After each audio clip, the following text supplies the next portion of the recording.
ಷಟ್ಕ್ರಿಯೆಯ ಅಭ್ಯಾಸದಲ್ಲಿ ಪ್ರಾರಂಭದ ಒಂದು ಶಿಥಿಲೀಕರಣ ವ್ಯಾಯಾಮಗಳು. ಯೋಗಿಕ್ ಜಂಪಿಂಗ್ ನಂತರ ಈಗ ಹೊಟ್ಟೆಯ ಎಲ್ಲ ಮಾಂಸಖಂಡಗಳನ್ನು ಸಡಿಲಗೊಳಿಸುತ್ತಾ ಷಟ್ಕ್ರಿಯೆಯ ಅಭ್ಯಾಸಗಳಾದ ಅಗ್ನಿಸಾರ, ಉದ್ಯಾನಬಂಧ, ನೌಲಿಯ ಅಭ್ಯಾಸಕ್ಕೆ ನಾವು ನಮ್ಮ ಶರೀರವನ್ನು ಸಿದ್ಧಗೊಳಿಸುತ್ತಿದ್ದೇವೆ. ಶಿಥಿಲೀಕರಣ ವ್ಯಾಯಾಮದ ನಂತರ ನೌಲಿಯ ಪ್ರದರ್ಶನ. ನೌಲಿ ಚಲನೆ ಮಧ್ಯಮ, ವಾಮ, ದಕ್ಷಿಣ ನೌಲಿಯ ಚಲನೆ, ಮಧ್ಯಮ ನೌಲಿಯ ಚಲನೆ. ನೌಲಿ ಷಟ್ಕ್ರಿಯೆಯ ಒಂದು ಅಂಗ, ಒಂದು ಭಾಗ.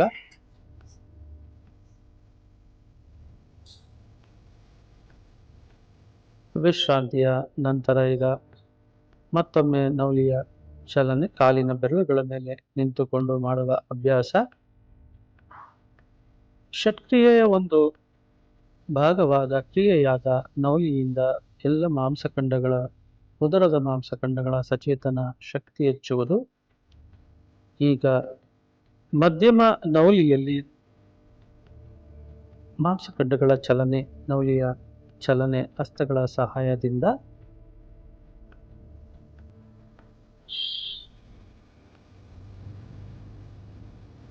ಮತ್ತೊಮ್ಮೆ ನೌಲಿಯ ಅಭ್ಯಾಸ, ಮಧ್ಯಮ ನೌಲಿಯ ಚಲನೆ, ಮಧ್ಯಮ ನೌಲಿ,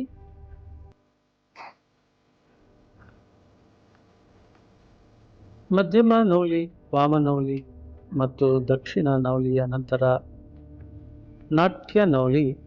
ನಿಧಾನವಾಗಿ ಈಗ ನಾಟ್ಯ ರೂಪದಲ್ಲಿ ನೌಲಿಯ ಚಾಲನೆ,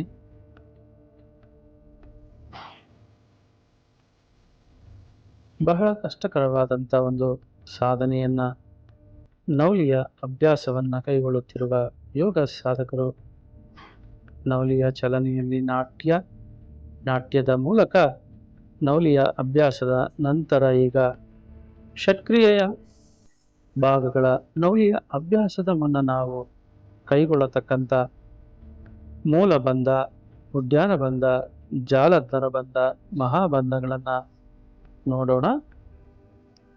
ಪದ್ಮಾಸನದಲ್ಲಿ ನಾವು ಕುಳಿತುಕೊಳ್ಳುತ್ತಾ ಷಟ್ಕ್ರಿಯೆಯ ಒಂದು ಅಭ್ಯಾಸದಲ್ಲಿ ನಾವು ನೌಲಿ ಕ್ರಿಯೆಯನ್ನ ಅಭ್ಯಾಸ ಮಾಡುವ ಮುನ್ನ ಸಾಧನೆ ಮಾಡತಕ್ಕಂಥ ಮೂಲಬಂಧ, ಮೂಲವನ್ನು ನಾವು ಮೇಲೆ ಎತ್ತುಕೊಳ್ಳುತ್ತಾ ಪ್ರಾಣದ ಶಕ್ತಿಯನ್ನು ಕಾಪಾಡಿಕೊಳ್ಳುವುದು.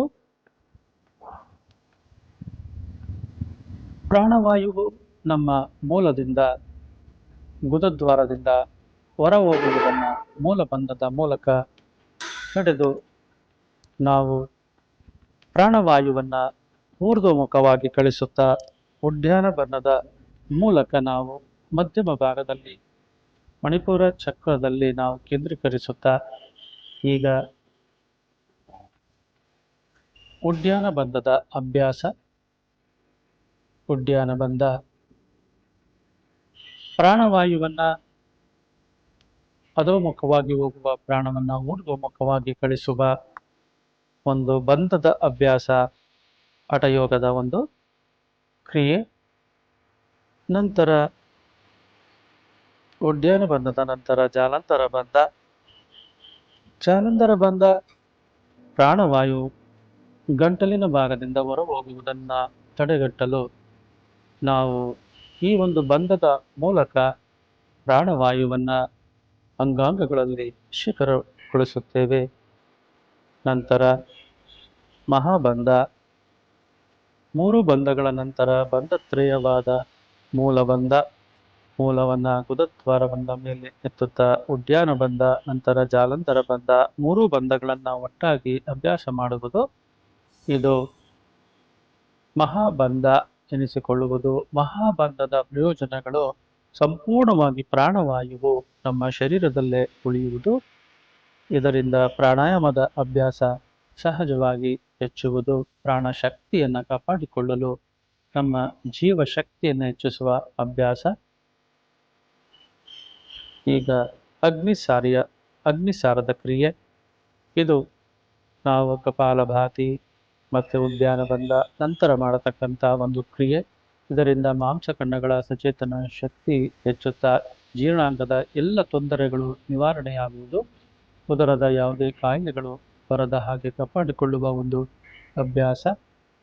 ಈಗ ಕ್ರಿಯೆಯ ನಂತರ ನೌಲಿ ಚಲನೆ ಕುಳಿತುಕೊಂಡು ಮಾಡುವುದು.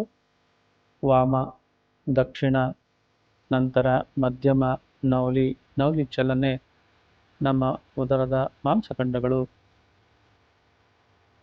ಬಲ, ಎಡಭಾಗದಲ್ಲಿ, ಮಧ್ಯಮ ಭಾಗದಲ್ಲಿ ಎಲ್ಲ ಕರುಳಿನ ಭಾಗವನ್ನು ಹಿಂಡಿ ಕರುಳಿನಲ್ಲಿರುವ ಎಲ್ಲ ಕಲ್ಮಶಗಳನ್ನು ದೂರಗೊಳಿಸುವುದು. ಯಾವುದೇ ಜಠರದ ಕಾಯಿಲೆ ಇರಬಹುದು, ಕರುಳಿನ ಕಾಯಿಲೆಗಳಿರಬಹುದು, ಸಂಪೂರ್ಣವಾಗಿ ದೂರಗೊಳ್ಳುವವು. ಈ ಎಲ್ಲ ಅಭ್ಯಾಸಗಳನ್ನು ನಾವು ಗುರುವಿನ ಮೂಲಕ ಕಲಿತು ಅಭ್ಯಾಸ ಮಾಡಬೇಕು. ಈ ಒಂದು ಮಧ್ಯಮ, ದಕ್ಷಿಣ, ವಾಮ ನೌಲಿಯ ನಂತರ ಈಗ ಬದ್ಧ ಕೋಣಾಸನದಲ್ಲಿ ನೌಲಿಯ ಚಲನೆ. ಬದ್ಧ ಕೋಣಾಸನದಲ್ಲಿ ಕರುಳಿನ ಭಾಗ, ಉದರದ ಭಾಗದ ಮಾಂಸಖಂಡಗಳು ಎಲ್ಲವನ್ನ ಸಚೇತನಗೊಳಿಸಿ ನಾವು ಮಾಲಿಶ್ ಮಾಡುತ್ತಾ ಎಲ್ಲ ಅಂಗಾಂಗಗಳ ಚೇತನ ಶಕ್ತಿಯನ್ನ ಹೆಚ್ಚಿಸುತ್ತಾ ಉದರದಲ್ಲಿರುವ ಎಲ್ಲ ಕಲ್ಮಶಗಳನ್ನು ದೂರಗೊಳಿಸುವ ಅಭ್ಯಾಸ. ಈ ಒಂದು ಬದ್ಧ ಕೋಣಾಸನದಲ್ಲಿ ನೌಲಿಯ ಅಭ್ಯಾಸದ ನಂತರ ನೌಲಿಯ ಚಲನೆಯಲ್ಲಿ ಅಕಾರ, ಉಕಾರ, ಮಕಾರ ಮತ್ತು ನಂತರ ಈಗ ನೌಲಿಯಲ್ಲಿ ನಾಗಶೇಷನ ಕಾಣುವಿಕೆ. ಹಾವಿನ ಎಡೆಯ ರೂಪದಲ್ಲಿ ನಮ್ಮ ಉದರದ ಮಾಂಸಖಂಡಗಳ ನೌಲಿಯಲ್ಲಿ ಕಾಣುವ ಒಂದು ಸಾಧನೆ.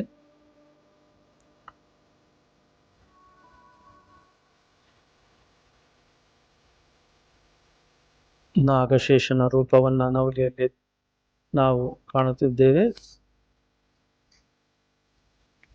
ನಂತರ ಈಗ ನಿಧಾನವಾಗಿ ರಾಮನ ಅವತಾರ, ಹೊಟ್ಟೆಯ ಸೀಳಿಕೊಳ್ಳುವಿಕೆ ನೌಲಿಯಲ್ಲಿ ಉದರದ ಮಾಂಸಖಂಡಗಳನ್ನು ಚಲಿಸುತ್ತಾ ಒಂದು ಶ್ವಾಸ ಕ್ರಿಯೆಯ ಜೊತೆಯಲ್ಲಿ ನೌಲಿಯ ಚಲನೆ.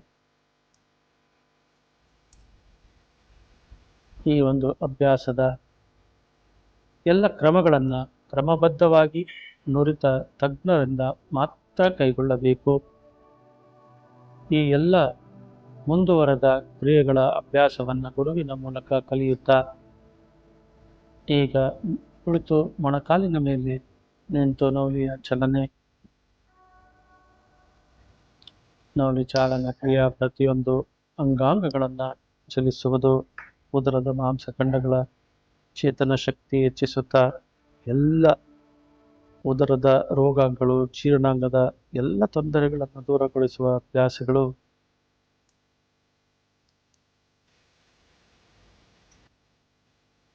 ಅಕಾರ, ಉಕಾರ, ಮಕಾರ ನೌಲಿಯಲ್ಲಿ ಒಂದು ಉತ್ಕೃಷ್ಟವಾದ ಅಭ್ಯಾಸ. ಉದ್ಯಾನ ಬಂಧದ ಜೊತೆಯಲ್ಲಿ ಅಕಾರದ ಉಚ್ಚಾರಣೆ. ಓಂಕಾರದ 3 ರೂಪಗಳಾದ ಅಕಾರ, ಉಕಾರ, ಮಕಾರಗಳು ಈಗ ಉದ್ಯಾನ ಬಂಧದಲ್ಲಿ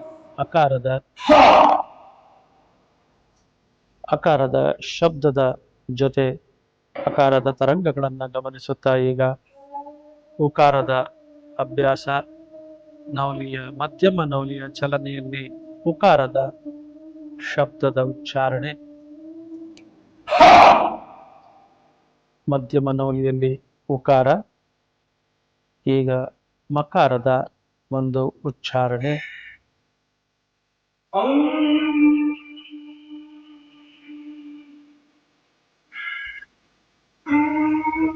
ನೌಲಿಯ ಚಲನೆಯಲ್ಲಿ ಮಧ್ಯಮ ನೌಲಿಯಲ್ಲಿ ಮಕಾರ. ಹಠಯೋಗದ ಎಲ್ಲ ಕ್ರಿಯೆಗಳನ್ನು ನಾವು ಗುರುಗಳ ಮೂಲಕ ಕಲಿಯುವುದು. ಈಗ ಓಂಕಾರದ ಉಚ್ಚಾರಣೆ, ಅಕಾರ, ಉಕಾರ, ಮಕಾರ ಒಟ್ಟುಗೂಡಿದಾಗ ಓಂಕಾರ.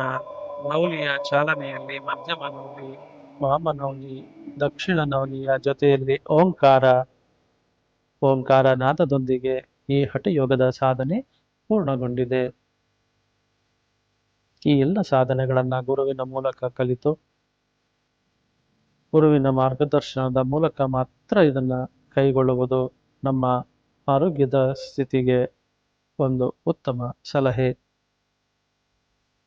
ನಮ್ಮ ಹಠಯೋಗ ಆಚಾರ್ಯರಾದಂಥ ಡಾಕ್ಟರ್ ಚಂದ್ರಾಚಾರ್ಯವರಿಗೆ ಧನ್ಯವಾದಗಳು.